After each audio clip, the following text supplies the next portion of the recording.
ಆದ್ದರಿಂದ ಈ ವಿವೇಕ ನೀತಿ ಅನ್ನುವಂತಹ ಒಂದು ಕಾರ್ಯಕ್ರಮದ ಆಯೋಜನೆ, ದಕ್ಷಿಣಾಮೂರ್ತಿ ಸ್ತೋತ್ರದ ಒಂದು ಪಠನ ಮತ್ತು ಅದರ ಅಭ್ಯಾಸ ಇತ್ಯಾದಿಗಳನ್ನು ಮಾಡುವುದರ ಮೂಲಕ ಈ ಕಾರ್ಯಕ್ರಮದ ಆಯೋಜನೆಯನ್ನು ಮಾಡಿರುವುದು ಅತ್ಯಂತ ಸಂತೋಷಕರವಾದಂತಹ ಒಂದು ವಿಷಯವಾಗಿದೆ.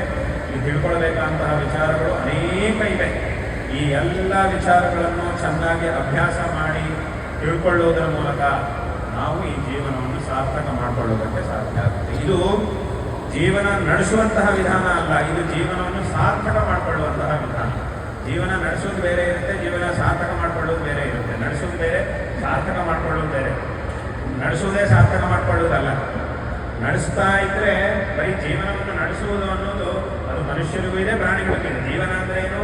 ಜನ್ಮ ಮತ್ತು ಮರಣ, ಈ ಎರಡರ ಮಧ್ಯವಿರುವಂತಹದ್ದೇ ಜೀವನ. ಇದು ಯಾರ್ಯಾರಿಗೆ ಈ ಪ್ರಪಂಚದಲ್ಲಿ ಜನ್ಮ ಮರಣಗಳಿವೆಯೋ ಅವರೆಲ್ಲರಿಗೂ ಇದೆ. ಬರೀ ಮನುಷ್ಯನಿಗೆ ಮಾತ್ರ ಅಲ್ಲ, ಪ್ರಾಣಿಗಳಿಗೂ ಜೀವನ ನಡೆಸುವುದು ಅನ್ನೋದಿದ್ದೇ ಇದೆ.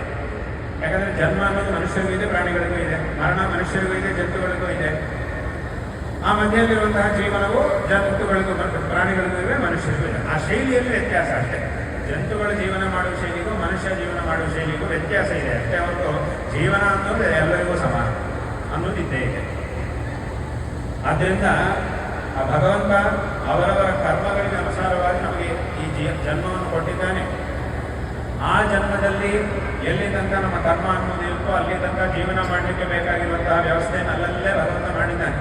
ಆ ಜೀವನ ಶೈಲಿ ಬೇರೆ ಬೇರೆ ಇದೆ. ಆಯಾ ಪ್ರಾಣಿಗಳಿಗೆ ಬೇಕಾದಂತಹ ಜೀವನ ಶೈಲಿಯನ್ನು ಅಲ್ಲಲ್ಲೇ ಭಗವಂತ ಏರ್ಪಾಡು ಮಾಡಿದ್ದಾನೆ.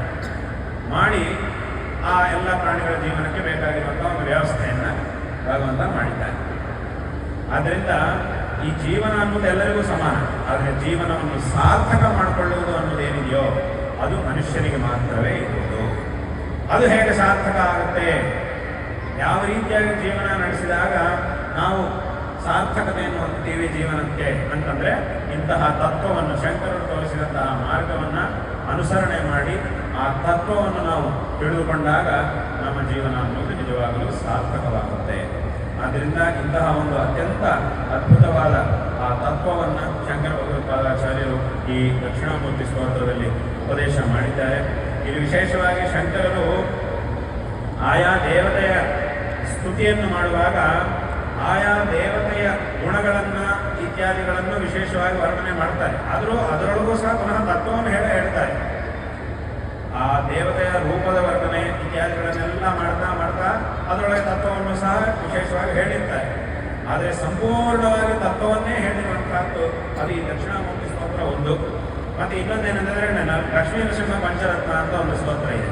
ಆ ಸ್ತೋತ್ರದಲ್ಲೂ ಪ್ರತಿಯೊಂದು ಶ್ಲೋಕದಲ್ಲೂ ಸಹ ವಿಶೇಷವಾಗಿ ಅನೇಕ ದೃಷ್ಟಾಂತಗಳು ಅಲ್ಲೂ ಇದೇ ರೀತಿಯಾಗಿ ಯಾವ ರೀತಿಯಾಗಿ ಪ್ರಪಂಚ ಅನ್ನೋದು ನಮಗೆ ಕಾಣಿಸ್ತಾ ಇದೆ, ಪ್ರಪಂಚವನ್ನು ಯಾವ ರೀತಿಯಾಗಿ ನಾವು ನೋಡಬೇಕು, ಇದನ್ನು ಯಾವ ರೀತಿಯಾಗಿ ನೋಡ್ತಾ ನಿಜವಾದಂತಹ ಯಾವ ತತ್ವವನ್ನು ಹೇಗೆ ನಾವು ನೋಡಬೇಕು ಅನ್ನೋದನ್ನೆಲ್ಲ ಅಲ್ಲಿ ಶಂಕರರು ತೋರಿಸಿ ಇದನ್ನೆಲ್ಲ ವಿಶೇಷವಾಗಿ ಇದೇ ರೀತಿಯಾಗಿ ಅಲ್ಲೂ ಸಹ ವರ್ಣನೆ ಮಾಡಿದ್ದಾರೆ. ಅಲ್ಲಿ ಕೊನೆಗೆ ಒಂದು ಮಾತು ಹೇಳ್ತಾರೆ, ಏನು ಅಂತಂದ್ರೆ, ತವಹಿತಮೇಕಂ ವಚನಂ ವಕ್ಷ್ಯೆ ಶೃಣು ಸುಖಕಾಮೋ ಯದಿ ಸತತಂ ಸ್ವಪ್ನೇ ದೃಷ್ಟಂ ಸಕಲಂ ಹಿಂಸಾ ಜಾಗೃತಿತ ಸ್ಮರ ತತ್ವದಿತಿ ಅಂತ ಒಂದೇ ಮಾತಿನಲ್ಲಿ ಅಷ್ಟನ್ನು ಹೇಳಿದ್ದಾರೆ.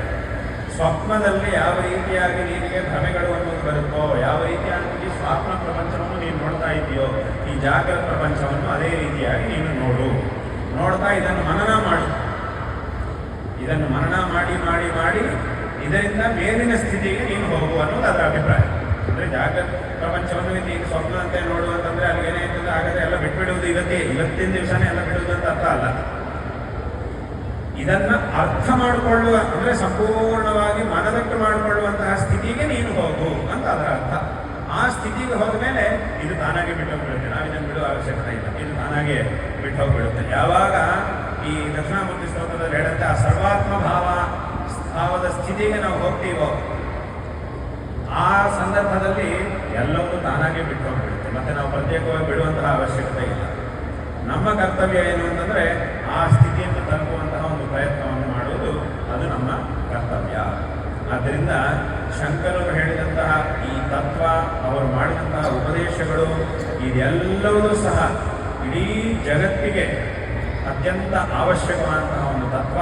ಮತ್ತು ಇದನ್ನು ನಾವು ಚಿಂತನೆ ಮಾಡಲಿಕ್ಕೆ ಪ್ರಾರಂಭ ಮಾಡಿದರೆ ಸಂಪೂರ್ಣವಾಗಿ ತಿಳ್ಕೊಳ್ಳೋದು ಆಮೇಲೆ ಆದರೆ ಇದನ್ನು ಚಿಂತನೆ ಮಾಡಲಿಕ್ಕೆ ಪ್ರಾರಂಭ ಮಾಡಿ ಒಂದಿಷ್ಟು ದೂರ ಈ ಮಾರ್ಗದಲ್ಲಿ ಹೋಗ್ಲಿಕ್ಕೆ ಶುರು ಮಾಡಿದ್ರೇನೆ ಸಾಕು, ನಮ್ಮ ಜೀವನದಲ್ಲಿ ದೊಡ್ಡ ಬದಲಾವಣೆ ಅನ್ನೋದಾಗುತ್ತೆ. ಹೇಗೆ ಈಗಷ್ಟೇ ಸ್ವಾಮಿಗಳು ಮಾತಾಡ್ತಾ ತಮ್ಮ ಭಾಷಣದಲ್ಲಿ ಒಂದು ಆ ಶಾಲೆಗಳಲ್ಲಿ ಮಕ್ಕಳ ಜೀವನದಲ್ಲಿ ಸ್ತೋತ್ರಗಳನ್ನು ಪಠಣ ಮಾಡಿದ ಮೇಲೆ ಯಾವ ರೀತಿಯಾದಂತಹ ಒಂದು ಬದಲಾವಣೆ ಆಯಿತು ಅನ್ನೋದ್ರ ಬಗ್ಗೆ ಪ್ರಸ್ತಾವನೆ ಮಾಡಿ ಹೇಳಿದರು. ಅದು ಅತ್ಯಂತ ಸತ್ಯವಾದಂತಹ ಒಂದು ವಿಷಯ. ಈ ತತ್ವವನ್ನು ಇದನ್ನು ಪಠನ ಮಾಡೋದ್ರಿಂದ ಅಂದರೆ ಇಲ್ಲಿ ಇದರ ಅರ್ಥವನ್ನು ಮನನ ಮಾಡುವುದು ಇತ್ಯಾದಿಗಳೆಲ್ಲ ಬೇರೆ. ಇದರ ಅರ್ಥವನ್ನು ಶ್ರವಣ ಮಾಡೋದು, ಮನನ ಮಾಡೋದು, ಧ್ಯಾನ ಮಾಡೋದು ಅದೆಲ್ಲ ಬೇರೆ. ಮೊದಲು ಇದನ್ನು ಪಠನ ಮಾಡಿದ್ರೇ ಸಾಕು, ಅದರಿಂದ ನಮಗೊಂದು ವಿಶೇಷವಾದಂತಹ ಸಂಸ್ಕಾರ ಉಂಟಾಗುತ್ತೆ. ಆ ಸಂಸ್ಕಾರವೇ ನಮಗೆ ಮುಂದಿನ ಮಾರ್ಗವನ್ನು ಸುಗಮವಾಗಿ ಮಾಡುತ್ತೆ. ಅದರಿಂದಲೇ ಇದರಲ್ಲಿ ಶಂಕರರು ಏನಾಸ್ಯ ಶ್ರವಣ ತದರ್ಥ ಮನನ ಧ್ಯಾನಾಚ ಸಂಕೀರ್ತನ ಅಂತ ಒಂದು ಮಾತಾಡಿದ್ರು. ಶ್ರವಣ ತದರ್ಥ ಮನನ ಧ್ಯಾನ, ಅಲ್ಲಿ ಶ್ರವಣ ಮರಣ ನಿಧಿಧ್ಯಾಸ, ಈ ಶ್ಲೋತ್ರದಲ್ಲಿ ಹೇಳಿರುವಂತಹ ತತ್ವ ಏನಿದೆಯೋ ಆ ತತ್ವದ ಶ್ರವಣ ಮರಣ ನಿಧಿಧ್ಯಾಸನಗಳನ್ನು ಹೇಳಿದ್ದಾರೆ. ಅಯ್ಯೋ ನಮ್ಗೆ ಅಷ್ಟೆಲ್ಲ ಶಕ್ತಿ ಇಲ್ಲ, ಇದರ ಅರ್ಥವನ್ನು ಇದನ್ನು ಅರ್ಥ ಮಾಡಿಕೊಂಡು ಮರಣ ಮಾಡಿಕೊಂಡು ಧ್ಯಾನ ಮಾಡುವಷ್ಟು ಶಕ್ತಿ ಇಲ್ಲ ಅಂತ ಯಾರಾದರೂ ಹೇಳ್ಬೋದು